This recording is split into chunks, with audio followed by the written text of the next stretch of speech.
abuse of at least 1,400 children over a period of 16 years. This week, allegations of a paedophile ring engulfed Westminster. Lost prophet singer Ian Watkins has been jailed for 35 years for a string of child sex offences. Paedophiles, it seems, are everywhere in Britain today, and almost every week a new child sex abuse scandal breaks. Predatory paedophiles operating at every level of society have abused our children with impunity. For over 50 years, they've made a mockery of the elaborate policies put in place to protect our children. And the well-known cases are only the tip of the iceberg. The system isn't working, and I want to know why. My name's Steve Humphries. I'm a historian and documentary filmmaker, and I care deeply about child protection. I was one of the first to break the story of sexual abuse in the Catholic Church back in the 1990s.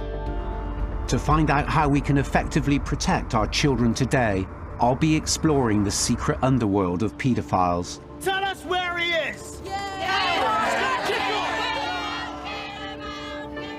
And meeting survivors of some of the most harrowing sexual abuse imaginable. To me, abuse become normal. I knew nothing from 3 years of age, from what I remember. Abuse, abuse, abuse, abuse. I'll be hearing from controversial experts who believe we need to completely rethink our attitudes towards paedophiles. At the moment, the only message that they're hearing from us in society is, you're a paedophile, you're an evil monster, we hate you, and that's not a deterrent. It doesn't keep kids safe. And amazingly, I'll come face to face with a paedophile who comes out on camera. To keep our children safe, we need to understand much more about paedophiles, because the evidence suggests they're all around us.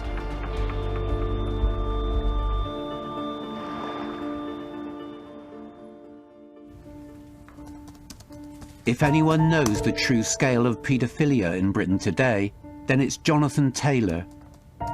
For years he was Scotland Yard's paedophile hunter, entrapping would-be predators online.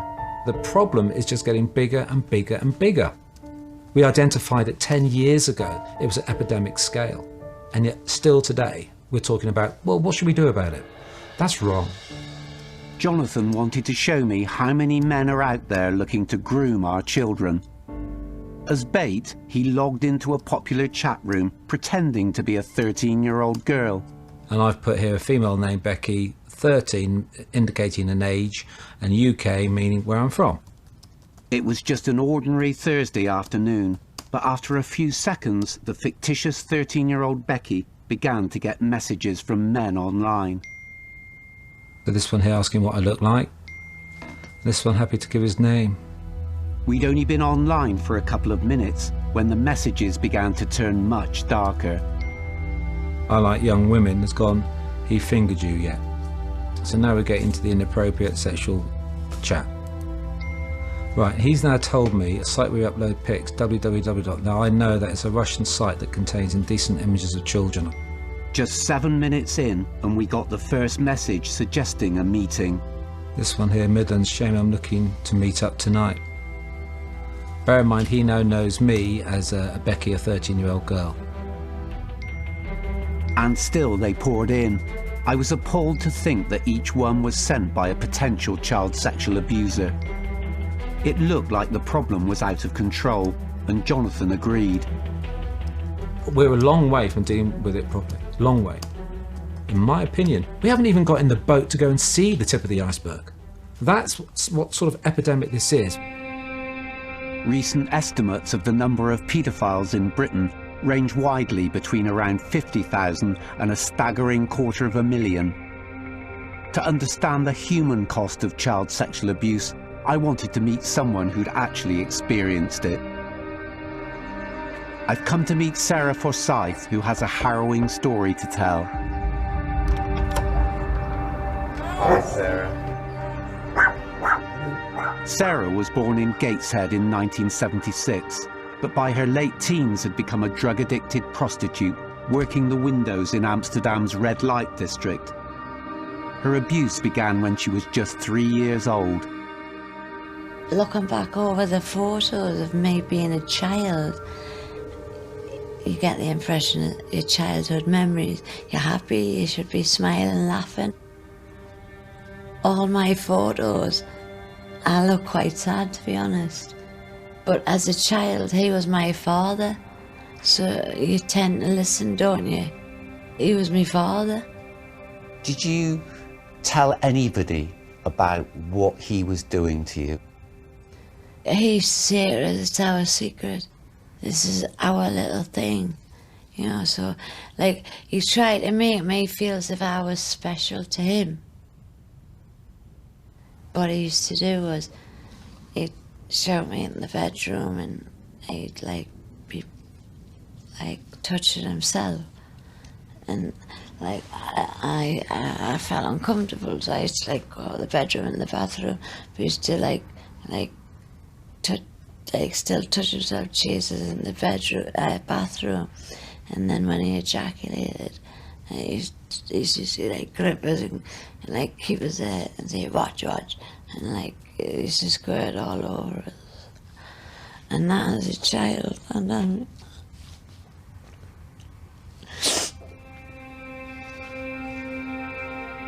Sarah's story is a tragic reminder that child sexual abuse often happens behind the closed doors of ordinary people's homes. Most child sexual abuse does happen within the family or within the extended family. A certain proportion of it will be by strangers, but estimates within the UK and international estimates are up there in the kind of 70–80% happening within the family or within the extended family. That's why it's so hard for the police to stop it. So to do something about it, we may have to consider some radical new approaches.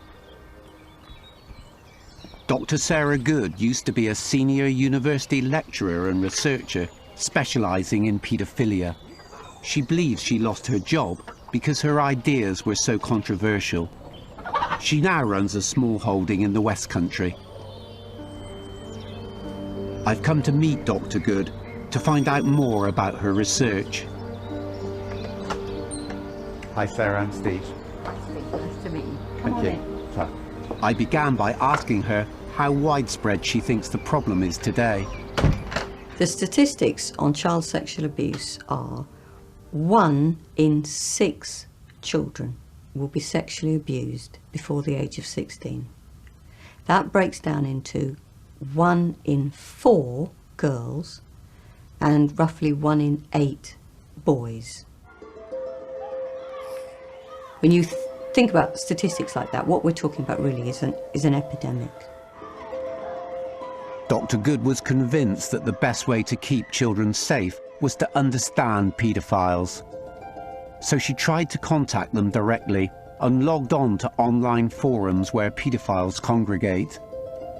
When I started the research, I think I was like anybody else. I just thought, paedophiles, horrible, they harm children.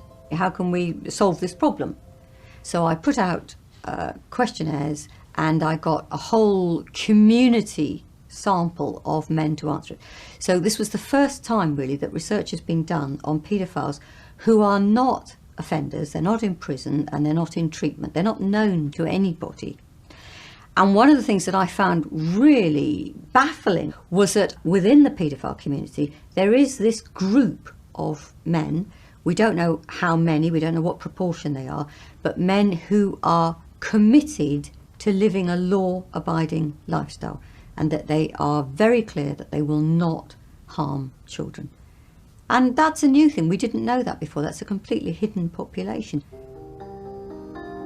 The discovery of this hidden community of so-called virtuous paedophiles led Dr. Good to the conclusion that we need to think differently about paedophilia. At the moment, what we do is we think about paedophiles, we assume that they're going to be child sex offenders. Okay, those two terms are pretty much interchangeable. So where does that leave you if you yourself are sexually attracted to children? What are you supposed to do? How are you supposed to live your life? Dr. Good explained that instead of demonizing all paedophiles, we should encourage as many as possible to seek help before they become offenders, and as a result, reduce the number of children who were sexually abused. It's a bold idea, but I was skeptical. Are there really paedophiles out there who are able to control their sexual feelings towards children? To find out, I asked Dr. Good whether one of the men she'd met online would talk to me on camera. Amazingly, one agreed.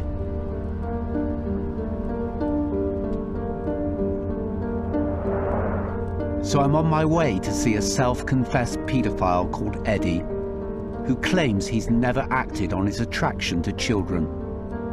It's hard to know for certain if that's true, but a police check confirmed there was no record of any criminal convictions.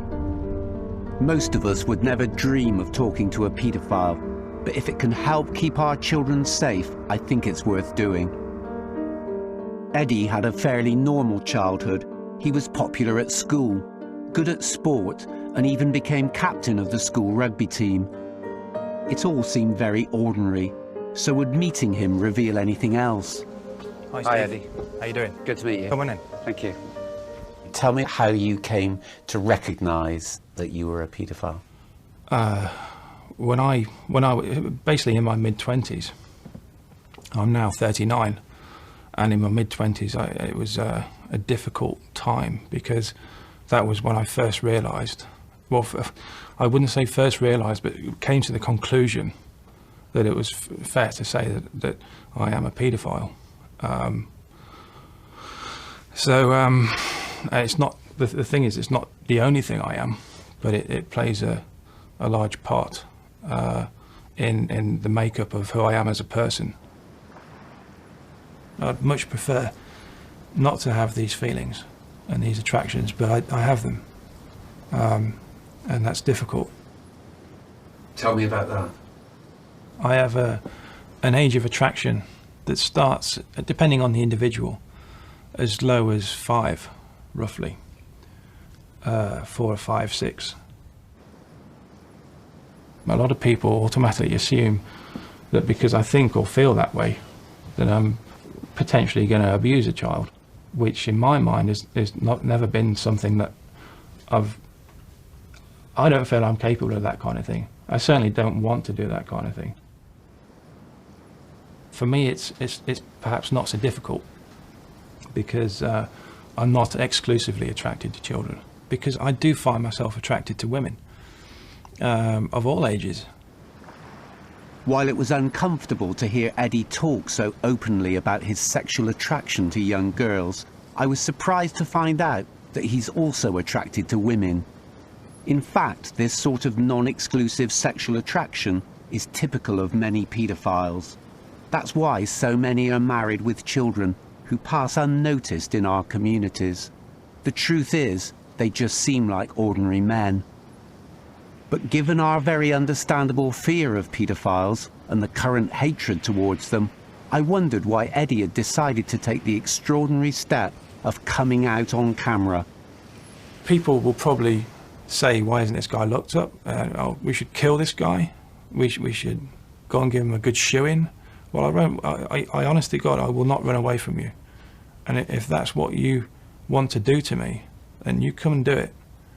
Because all you're doing in that scenario is just keeping the status quo. Going around abusing children is not acceptable.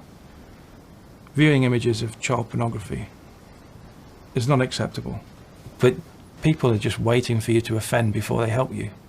They're saying, well, do what you want, but if we catch you, we're going to bang you up. Instead of saying, perhaps, listen, we can help you. But if you don't have that help, if you don't have the option to come forward and say, look, I've got a problem, I need help, what are we changing? We're changing nothing. I'm not sure whether Eddie's decision to come out in this way is brave or reckless. In the current climate, he really is putting himself in danger by doing this. But Dr. Sarah Good thinks that his call for help has great significance. Somebody who realises that they are a paedophile has to make a choice about how they're going to live their lives. And at the moment, the only message that they're hearing from us in society is, you're a paedophile, you're an evil monster, we hate you, you're going to go and sexually abuse and probably rape and murder children. And there's nothing you can do about it because you are a paedophile, you're going to do that stuff. And when you do that stuff, we're going to lock you up in prison, you're going to have a terrible time in prison, everybody's going to hate you. Tough luck. And that's the only message that we're giving at the moment. And that's not a deterrent, it doesn't keep kids safe. Because it's not saying that that person has any choice. Now, if we change that message, and if we say to this person, okay, you're a paedophile, but you are also a moral person who can make moral choices, and you can choose never to break the law, never to offend. You can choose to keep children safe. Meeting Eddie, I wondered what made someone a paedophile. One of the most common theories is the cycle of abuse, where those abused as children grow up to become abusers themselves. That's not to say that, all people who have experienced sexual abuse go on to become offenders themselves. Of course they don't. But a certain proportion of people who do perpetrate these awful crimes do have histories of neglect, of physical abuse, and of course of sexual abuse as well. Eddie wasn't abused, so could there be another explanation? I asked experienced police profiler Professor Karina de Ruyter what she thought. We have to face the fact that there are people who have pedophilic sexual interests, who are interested in having sex with children. That's something we don't like. Most people don't like that. We don't like that idea, but it's a fact. And in that sense, it's a handicap. And you can compare it, I try to compare it to having diabetes. It doesn't go away. You have to deal with it.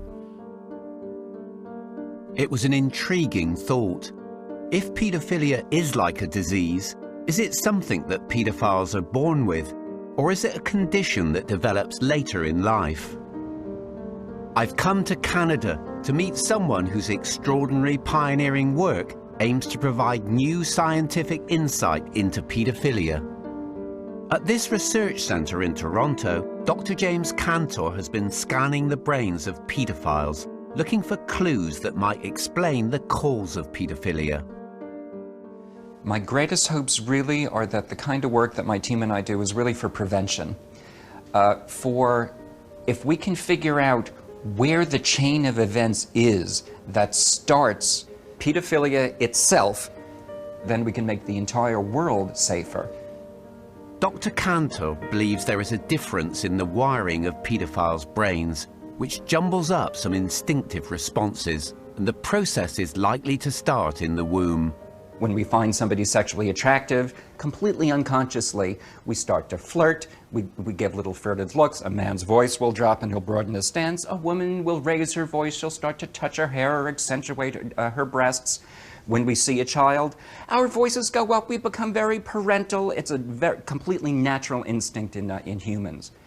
What seems to be happening in the pedophiles with a cross wiring, if I can use the analogy, is that when they perceive the stimuli that represent a child, instead of it evoking the parental instincts, it seems to be evoking the sexual instincts.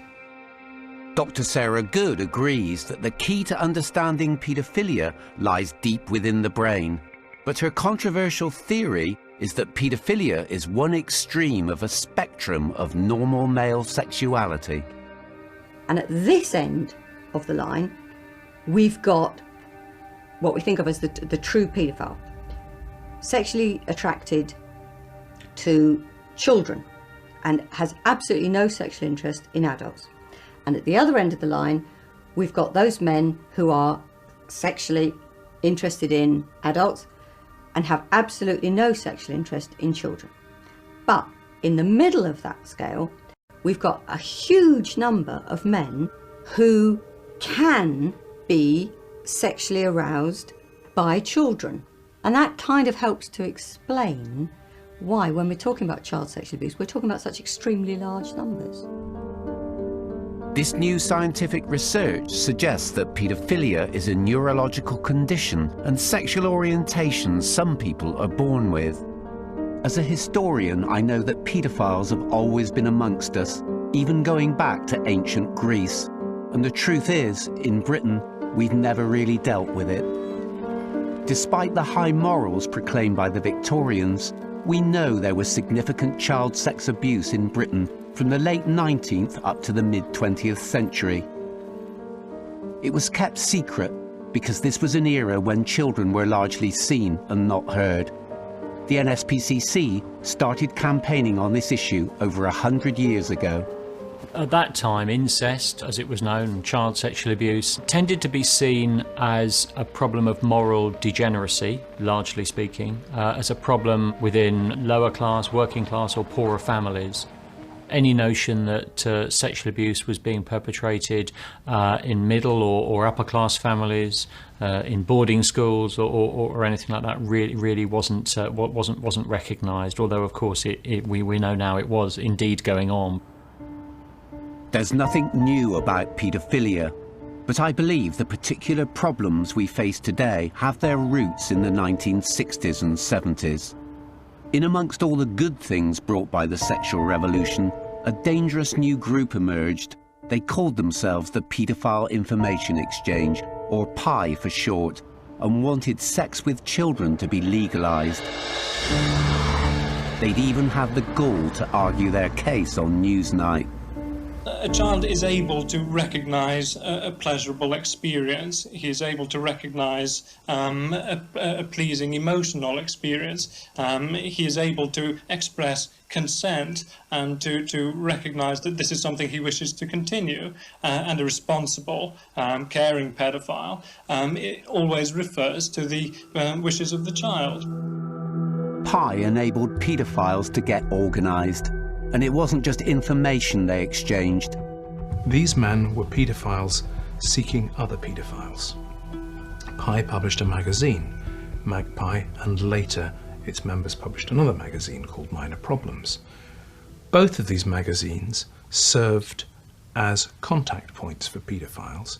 They served as a way for paedophiles to exchange child pornography and in some cases locate children to abuse. In what now seems like a moment of madness, PI was actually taken seriously.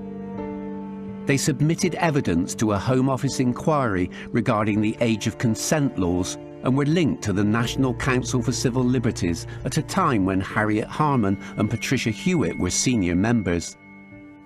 If today an organisation had said, men should be free to have sex with children at whatever age and we're campaigning for this, they would be howled down. They would not be allowed anywhere near the corridors of power and influence. PI was. Because of PI's success, paedophiles helped each other to infiltrate our institutions and gain access to our children, especially in schools and residential care homes, making the problem even worse. So what did we do to try and stop it? And why didn't it work?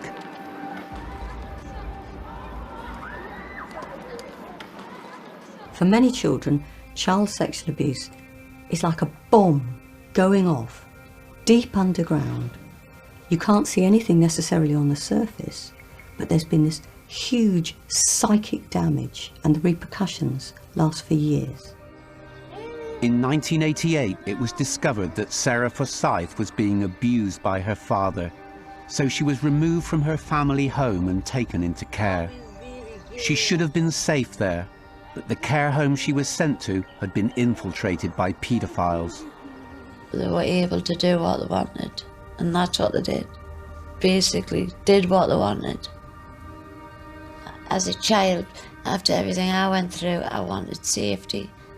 And they put me in a place, another place where I was getting abused. I'd hold the tears back as much as it hurt us. And I'd never cry. They used to go and cry, you little bastards. Go on. But I never used to ever let them say cry. It used to hurt us. Of course it hurt us. But you got used to it, didn't you? It's heartbreaking to hear that as a vulnerable child, Sarah was sent to such a dangerous place. But the truth is that children were vulnerable across all levels of British society, even those from privileged backgrounds.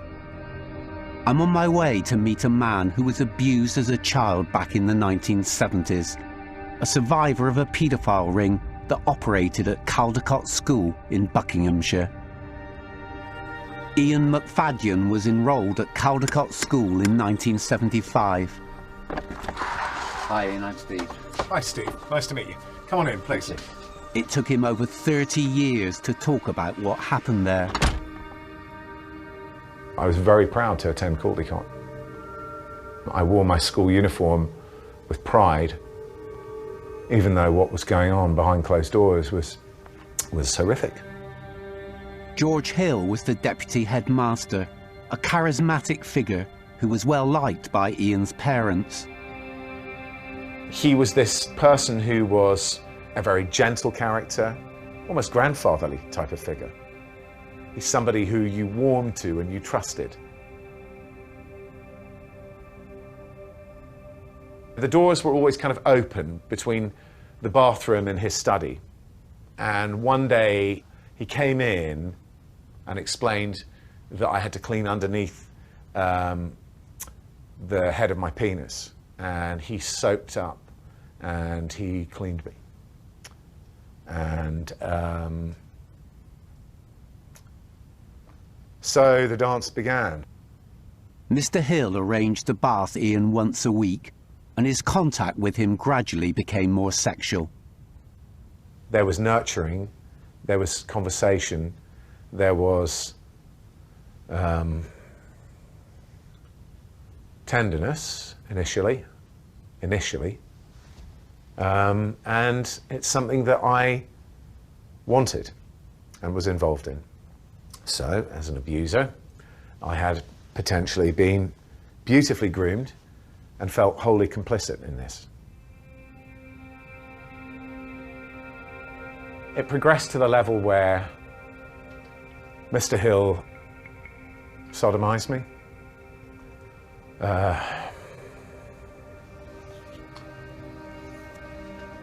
And I thought everyone would know because I could hardly walk.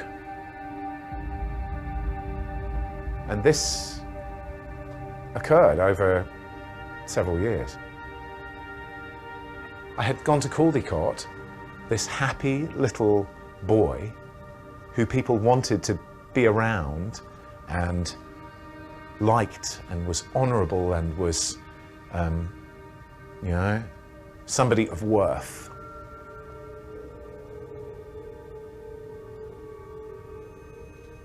And they take that from me.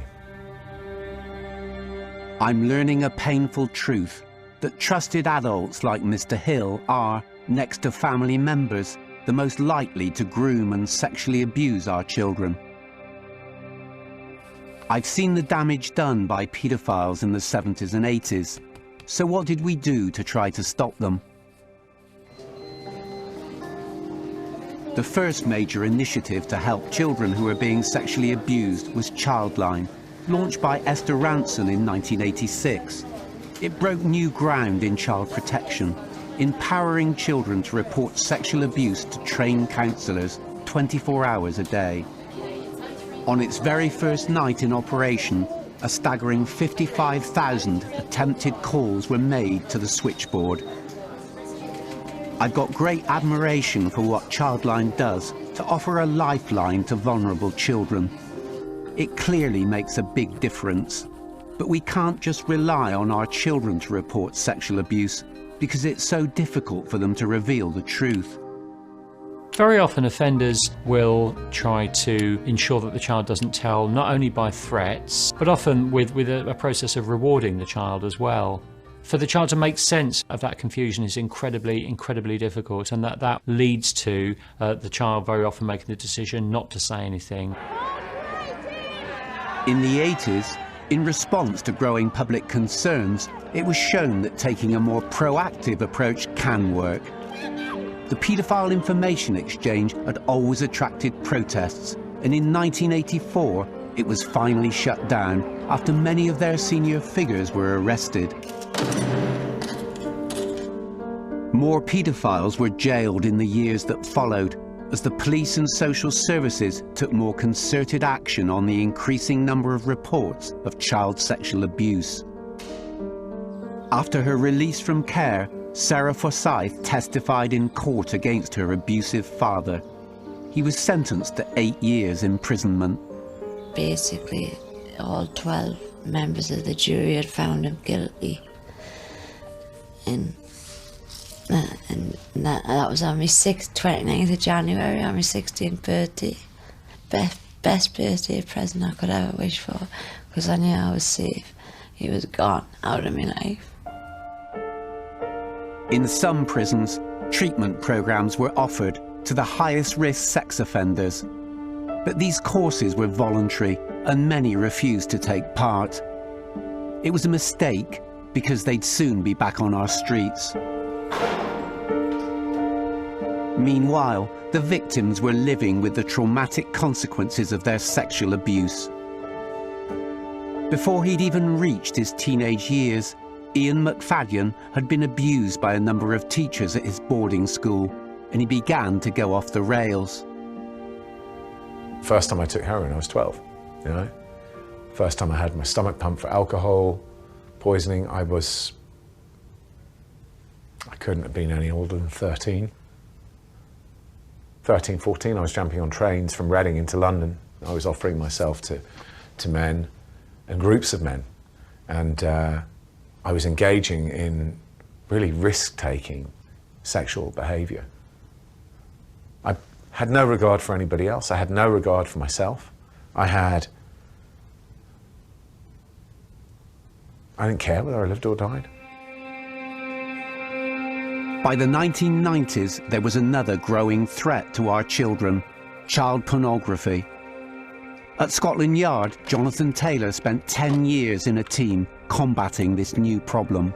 The first thing we actually saw were indecent images of children, which we just weren't ready for. And it was a shock to see these horrific pictures, images of children as young as newborn, up to 18, who were being sexually abused. And these movies would have sound, and there's nothing worse than hearing the sound of a very, very young child being raped. In 1990, investigative journalist Tim Tate wrote the first book to lift the lid on the horrors of child porn. Child pornography is, I think, a difficult and misleading term, because people take the wrong inference from this. They hear the word pornography and they think a softcore spread, just a picture. What we're talking about is not pornography. It is the visual record of sexual assaults on babies and children. During his research, Tim sat through hours of some of the most appalling footage imaginable. And people said, well, how can you do this? How can you deal with this day in and day out? And my answer was very simple. It makes me angry.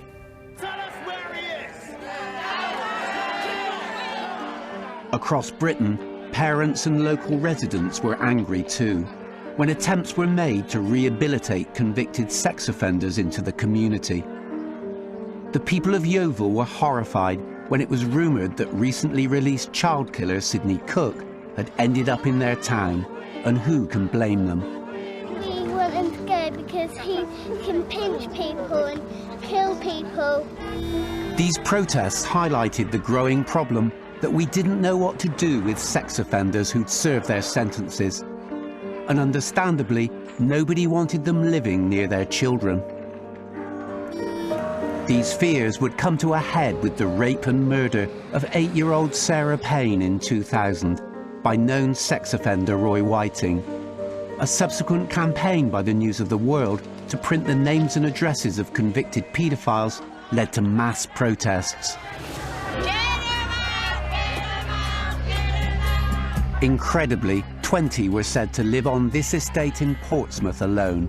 Little wonder that people were angry. There's too many. Too many of them. We don't want them around our kids. The children of Portsgrove are being robbed of their childhood because they cannot live as children should do freely. As a result of these protests, many potentially dangerous paedophiles were forced from their homes and moved away to other parts of the country. It seemed like a victory for people power. He's now gone. If we can just get things back to normal and everyone can go home now. However, unwittingly, the protesters were simply driving these offenders underground, and as the authorities no longer knew where they lived, they couldn't keep an eye on them. According to experienced police profiler Professor Karina de Ruyter, this may have made them more dangerous and likely to offend. We know for a fact that stress increases the risk of abuse in sexual offenders, including pedophiles. So if people are cornered, they can't go anywhere, they may resort to the kind of behaviors that we do not want them to resort to. While we were driving out the sex offenders we knew about, what about the many thousands of paedophiles we didn't know? What were they thinking? Paedophile Eddie knows only too well what it feels like from the inside. I came to the conclusion that I was a paedophile through the use of pornography. And when I began to realize the implications of what I'd been looking at, I began to really question myself, and I was genuinely distressed and worried. So why? Tell me more about that. I think partly because at the time Sarah Payne had just been murdered and raped and murdered. I think it was Roy Whiting, wasn't it? So there was understandably a hysteria, and they immediately assumed that every paedophile is a rapist, and because everybody's making that jump and automatically assuming that you're going to do something bad, I internalized that. I thought I was a bad person. I thought that somewhere along the lines I'm going to do something. It is in such circumstances that paedophiles like Eddie are most likely to act against a child or against themselves. And at that time, I honestly was just thinking more and more about suicide. I couldn't escape it. It was never far from my mind. Many people would probably say, well, why didn't you do it? Just do us all a favour. Well, it was my life. I wanted it to mean something. Except nobody wanted to listen to me. Because whenever I've tried to talk to people about that, people won't listen. People will automatically assume that you will, at some point, abuse a child. And there's no way of helping you. Having listened to Eddie, I realised that we really do need a new approach to this problem. Because if there was support available for paedophiles when they needed it, it could help to protect our children, which is something we all want. Whatever mistakes we've made in the past, it seems to me that we must act now to protect the next generation of children. So what new things can we do to help keep them safe?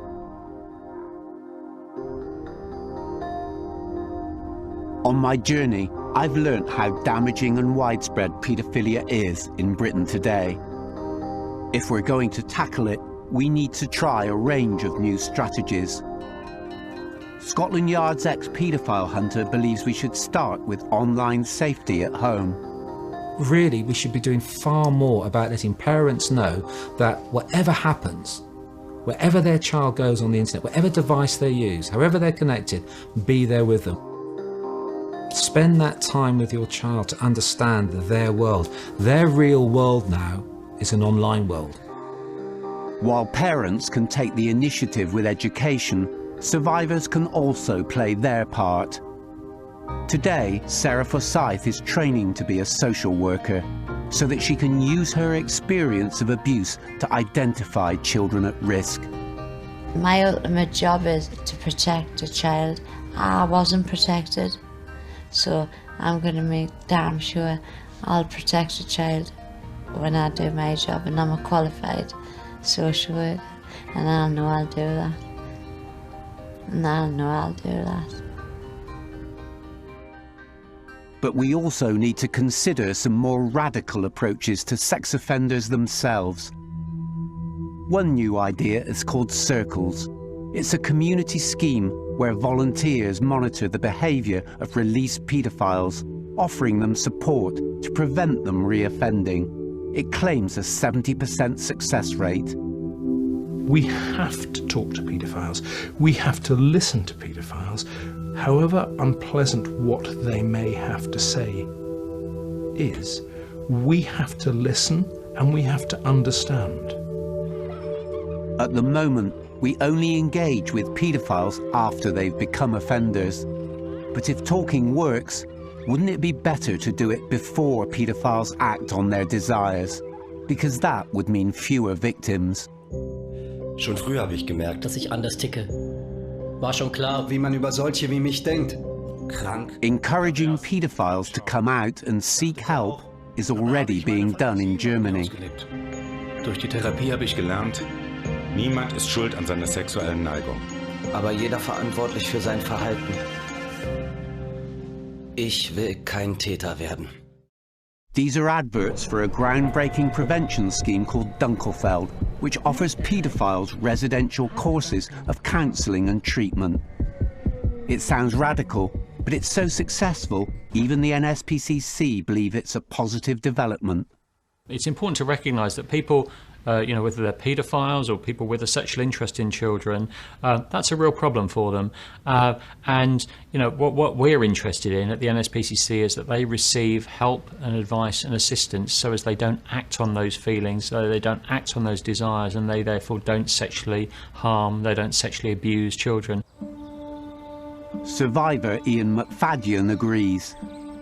It wasn't until 2014 that the last of the teachers who formed the paedophile ring at Caldecott School was finally imprisoned.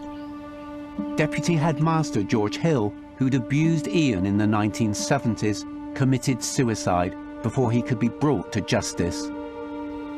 Today, with the support of his wife Paula, Ian has worked to rebuild his life. He's clear about what he thinks needs to be done to help keep children safe. It's a really uncomfortable subject, sexual abuse. People don't really want to discuss it. I watch people irk when I discuss it. But I tell you what, if we don't talk about it, less children will be protected. And I can tell you this, it may be uncomfortable to talk about, but as somebody who has survived that, it's far less uncomfortable than actually the act being perpetrated on you. Luckily, paedophile Eddie has recently been accepted onto a treatment program in Europe where the help he'll get should ensure he controls his paedophilia. He hopes his decision to come out in this film will encourage others to do the same. Eddie hasn't been in touch with his mother for several years, and because he doesn't want her to find out about his paedophilia by seeing him on television, he's decided to write her a letter. It's a really difficult letter to write to anybody, telling them that you are a paedophile, particularly when they will probably think the worst of you for the disclosure. But it's better than running away from it, which I have done. Dear Mum, there's no easy way for me to say this, so I just come out with it. I guess the word paedophile comes with a lot of baggage, so it will be difficult for you to read that this is a relevant description for me. It's not something I've ever wanted, and it's fair to say I've only been aware of it since I was in my mid-20s. However, it's important for you to know that I've never had any sexual contact with a child, despite many opportunities. I honestly think I couldn't do it, and I don't want to do it. I concluded some time ago that all I can do as a result of my situation is to try and help others who are experiencing similar thoughts and feelings to what I've had and reduce sexual abuse of children in a meaningful way. All the best to you both, Eddie.